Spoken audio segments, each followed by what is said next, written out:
अगर मैं आपसे कहूं कि समुद्रों और सहस्राब्दियों के फासलों के बावजूद प्राचीन सभ्यताओं ने एक ही कहानी कही है, एक ऐसी कहानी जिसमें एक इतना विशालकाय सांप था जो पूरी दुनिया को घेर सकता था। आज हम पौराणिक कथाओं में गोता लगाएंगे और तीन महान सर्पों की तुलना करेंगे। स्कैंडिनेविया योरमुंगंद्र, रहस्यमयी ओनरोबोरोस और दिव्य शेषनाग। तैयार हो जाइए, क्योंकि अंत में आप समझेंगे कि ये तीनों महाकाय जीव वास्तव में एक ही ब्रह्मांडीय प्रश्न के तीन अलग अलग उत्तर हैं। लेकिन सिर्फ सांप ही क्यों? इसका जवाब सीधा है। सांप एक सार्वभौमिक प्रतीक है। यह अपनी केंचुली छोड़ता है, जो पुनर्जन्म और अमरता का प्रतीक है। लेकिन साथ ही इसका जहर जानलेवा होता है, जो इसे अराजकता और विनाश का प्रतीक बनाता है। प्राचीन लोग सांपों में ब्रह्मांड का सार देखते थे, व्यवस्था और अराजकता, जीवन और मृत्यु के बीच शाश्वत संघर्ष। और जब वे कुछ वास्तव में वैश्विक चीज का वर्णन करना चाहते थे, तो उन्होंने विश्व सर्पों की रचना की। तो हमारी इस तिकड़ी में सबसे क्रूर और खूंखार दानव से शुरुआत करते हैं। तैयार हो जाइए योरमुंगैंड से मिलने के लिए, जिसे मिडगार्ड का नाग भी कहा जाता है। उसकी वंशावली खुद ही किसी डरावनी फिल्म की स्क्रिप्ट लगती है। उसका पिता है छल और धोखे का देवता लोकी, और मां है दानवी एंग्रबोडा, जिसका नाम ही दुख लाने वाली का अर्थ रखता है। उसके साथ ही पैदा हुए थे भेड़िया दैत्य फेंडर और मृतकों के लोक की स्वामिनी हेल। मानिए, ये कोई मामूली परिवार नहीं था। असगाड़ के देवता, विशेष रूप से बुद्धिमान ओडिन, ये अच्छी तरह समझते थे कि ऐसे बच्चों से किसी भी अच्छे की उम्मीद नहीं की जा सकती। एक भविष्यवाणी थी कि लोकी के यही वंशज देवताओं का विनाश करेंगे। भविष्य के डर से ओडिन ने पहले ही कदम उठाने का फैसला किया।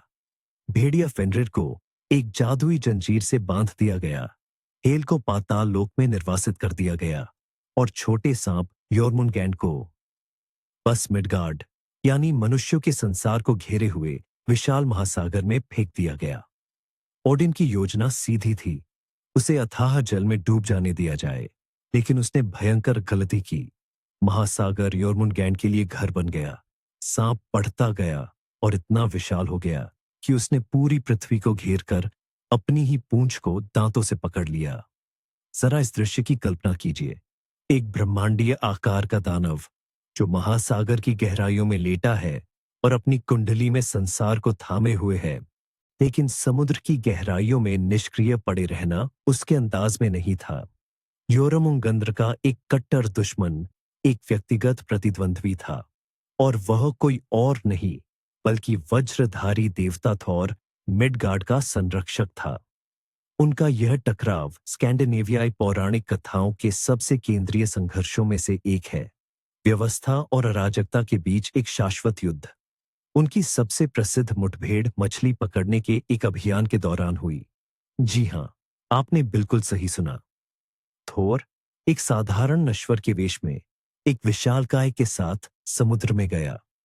उसने एक विशाल हुक पर पूरे बैल का सिर चारा के रूप में लगाया, ताकि उस सर्प को गहराइयों से बाहर निकाल सके।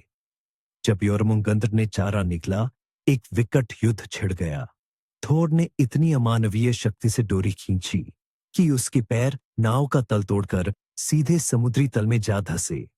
उसने उस भयानक सर्प का सिर पानी से बाहर खींचा। उनकी आंखें मिली, और म्योल्नीर के प्रहार की प्रतीक्षा में मानो सारी दुनिया थम सी गई। लेकिन थोर के साथी विशालकाय ने घबराहट और भय में डोरी काट दी, और वह सर्प एक कानफाड़ू गर्जना के साथ वापस अथाह गहराइयों में जा गिरा। इस अधूरी लड़ाई ने उनकी आपसी नफरत को और भी बढ़ा दिया, क्योंकि उनकी अंतिम भिड़ंत तो नियति द्वारा ही पूर्व निर्धारित थी। तो आखिर ये योरमुंगैंड है क्या? यह सिर्फ एक विशालकाय राक्षस नहीं है। नॉर्डिक पौराणिक कथाओं में यह अदम्य आदिम अराजकता का साक्षात रूप है। यह प्रकृति की वह विनाशकारी शक्ति है जिसे देवता रोकने की कोशिश करते हैं, पर नष्ट नहीं कर पाते। विश्व महासागर में उसकी स्थिति, जहां वह अपनी ही पूंछ पकड़े रहता है, यह नाजुक संतुलन का प्रतीक है। जब तक यह चक्र पूरा है, दुनिया कायम है, लेकिन यह शांति भ्रामक है, क्योंकि योरमुंगैंड की मुख्य भूमिका प्रलय का उत्प्रेरक बनना है। जब राघनारोक आएगा, वह अपनी पूंछ छोड़ देगा। यह क्षण अंतिम युद्ध का संकेत होगा। कल्पना कीजिए, विश्व महासागर अपनी सीमाओं को लांघ जाएगा, जमीनों को डुबो देगा। सर्प जमीन पर रेंगता हुआ आएगा, झर उगलेगा जो आकाश और पानी दोनों को दूषित कर देगा। असल में योरमुनगांड स्कैंडिनेवियाई दुनिया की नींव में छिपी एक जीवित टाइम बम है। उसका अस्तित्व एक निरंतर याद दिलाता है कि व्यवस्था क्षण भंगुर है और अराजकता बस सो रही है, अपने उस क्षण का इंतजार कर रही है जब वह सब कुछ निगल लेगी। वह सिर्फ एक खलनायक नहीं, बल्कि एक अटल सत्य है। तो चलिए, अब माहौल बदलते हैं। स्कैंडिनेविया के उन उदास और ठंडे पानी से निकलकर अब हम एक ऐसी छवि की ओर बढ़ते हैं जिसे आपने यकीनन देखा होगा, भले ही उसका नाम न जानते हो। यह है ओरोबोरोस। योरमुंगन से अलग, ओरोबोरोस कोई ऐसा खास किरदार नहीं है जिसके परिवार या दुश्मन हो। यह बल्कि एक शाश्वत विचार है जो एक प्रतीक के रूप में ढला हुआ है। इसका पारंपरिक चित्रण एक सांप या अजगर का है जो एक आदर्श गोले में मुड़कर अपनी ही पूंछ को निगल रहा होता है।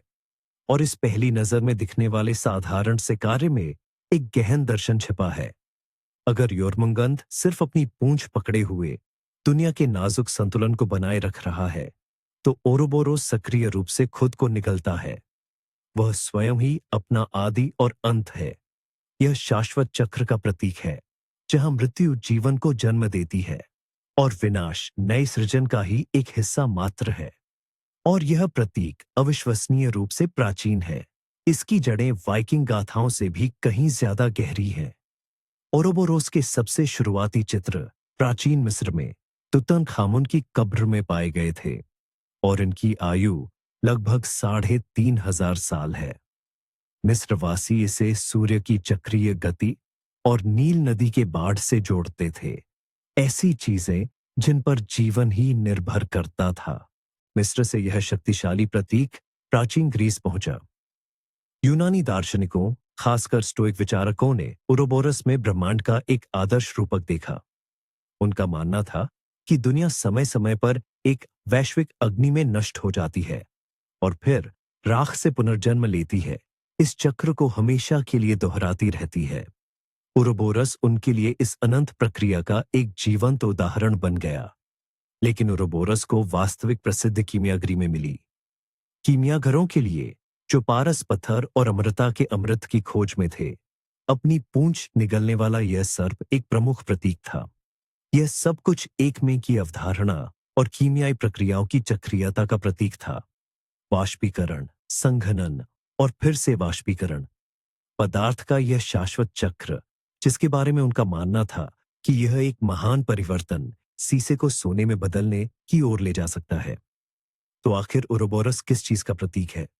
यह स्वयं अस्तित्व की चक्रीयता है, शाश्वत वापसी, अनंत पुनर्जन्म, विरोधों का एकत्व।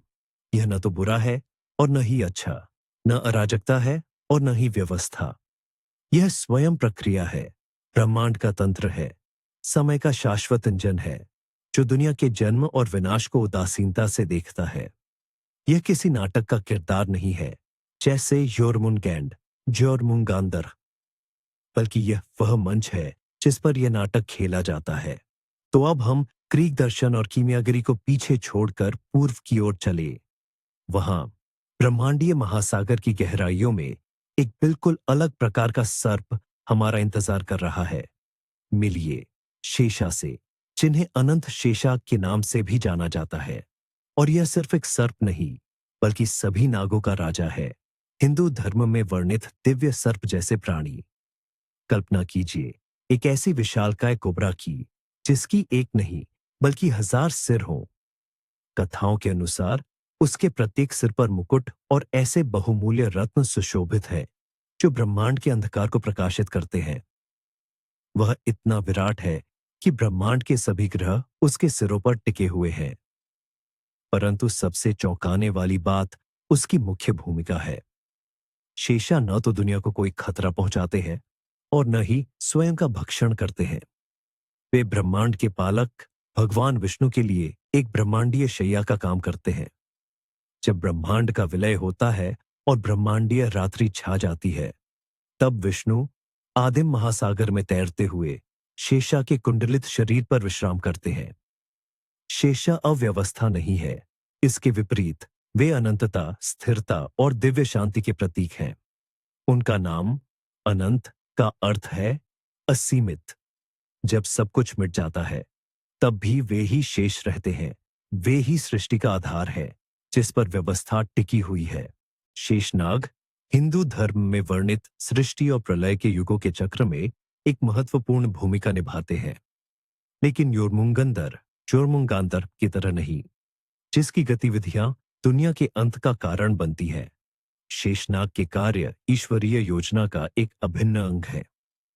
ऐसा माना जाता है कि जब शेषनाग अपनी कुंडलियां समेटते हैं, तो ब्रह्मांड का अस्तित्व समाप्त हो जाता है और वह एक ही बिंदु में सिमट जाता है। यह शांति और विश्राम का काल होता है, वह समय जब भगवान विष्णु योग निद्रा में लीन होते हैं। लेकिन जब नई सृष्टि का समय आता है, तो शेषनाग धीरे धीरे अपनी कुंडलियां खोलना शुरू करते हैं और उनकी कुंडलियों के हर एक हिलने के साथ सोते हुए भगवान विष्णु की नाभि से एक कमल उगता है, जिस पर सृष्टिकर्ता ब्रह्मा जन्म लेते हैं और अस्तित्व का एक नया चक्र शुरू होता है। इसके अलावा यह भी माना जाता है कि जब शेषनाग जम्हाई लेते हैं, तो भूकंप आते हैं। वह केवल एक आधार नहीं है, बल्कि ब्रह्मांडीय जीवन में एक सक्रिय भागीदार हैं। उनके 1000 सिरों में से हर एक निरंतर भगवान विष्णु की महिमा में भजन गाता रहता है, जिससे पूरे ब्रह्मांड में सद्भाव और संतुलन बना रहता है।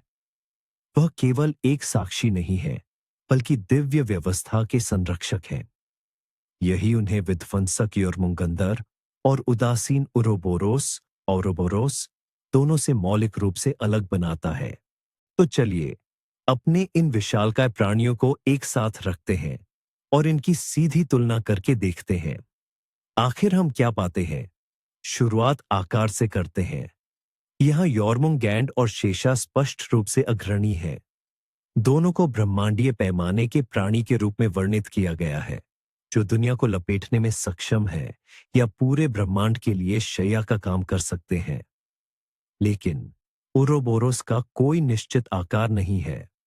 उसे एक कीमियागर की अंगूठी पर एक छोटे सांप के रूप में दर्शाया जा सकता है, या अंतरिक्ष को घेरने वाले एक विशालकाय अजगर के रूप में, क्योंकि वह सबसे पहले एक विचार है, न कि एक भौतिक प्राणी। अब ब्रह्मांड में उनकी भूमिका की बात करते हैं। यहीं सबसे दिलचस्प अंतर शुरू होते हैं। योरमुंगैंड एक शुद्ध विरोधी है, जो अराजकता का प्रतीक है और दुनिया को नष्ट करने वाला है। वह देवताओं और मनुष्यों का शत्रु है। शेषा इसके बिल्कुल विपरीत है। वह एक रक्षक, संरक्षक और दिव्य व्यवस्था का आधार है। वह स्थिरता का प्रतीक है। और उरोबोरोस, वह कहीं बीच में है। वह न तो अच्छा है और न ही बुरा। वह बस एक शाश्वत चक्र का प्रतीक है, जिसमें सृजन और विनाश दोनों शामिल हैं। वह स्वयं प्रक्रिया है। तो हमारे सामने 3 ऐसे सर्प हैं, जो 3 मूलभूत शक्तियों का प्रतिनिधित्व करते हैं। अराजकता का सर्प, व्यवस्था का सर्प और वह सर्प जो शाश्वत चक्र का प्रतीक है और इन सभी को एक साथ जोड़ता है। और यह सिर्फ एक संयोग नहीं है, ये एक ही प्रश्न के 3 अलग-अलग उत्तर हैं। हमारी दुनिया कैसे काम करती है? और अब एक बहुत ही अहम मोड़ पर आते हैं। क्या आपने कभी गौर किया है? स्कैंडिनेवियाई हो, यूनानी हो या प्राचीन भारतीय, इन सभी ने दुनिया को समझने की कोशिश की और आश्चर्यजनक रूप से सभी चक्रीयता यानी चक्रों में सब कुछ होने के विचार पर पहुंचे, लेकिन इसे अलग-अलग ढंग से व्यक्त किया। कठोर दुनिया में जीने वाले वाइकिंग्स के लिए यह चक्र दुखद था। उनके लिए यह एक ऐसी लड़ाई थी जो राग्नारोक प्रलयस के साथ खत्म होती है, जिसके बाद दुनिया को फिर से जन्म लेना होता है। उनका महासर्प योरमुंगैंड इस अपरिहार्य और क्रूर अंत का संदेशवाहक है। वह विनाश के डर का साक्षात प्रतीक है। प्राचीन यूनानी दार्शनिकों और कीमियागरों के लिए यह चक्र एक अमूर्त विचार था। उनके लिए उरोबोरोस अनंतता की एक आदर्श, सामंजस्यपूर्ण अवधारणा है। ये कोई पात्र नहीं, बल्कि एक सूत्र है जो बताता है कि ब्रह्मांड कैसे कार्य करता है। उरोबोरोस ज्ञान और गहरी समझ का प्रतीक है। वहीं प्राचीन भारतीयों के लिए यह चक्र एक दिव्य प्रक्रिया थी। उनके लिए शेषनाग केवल एक सर्प नहीं, बल्कि पालक देवता, भगवान विष्णु की आधारशिला है।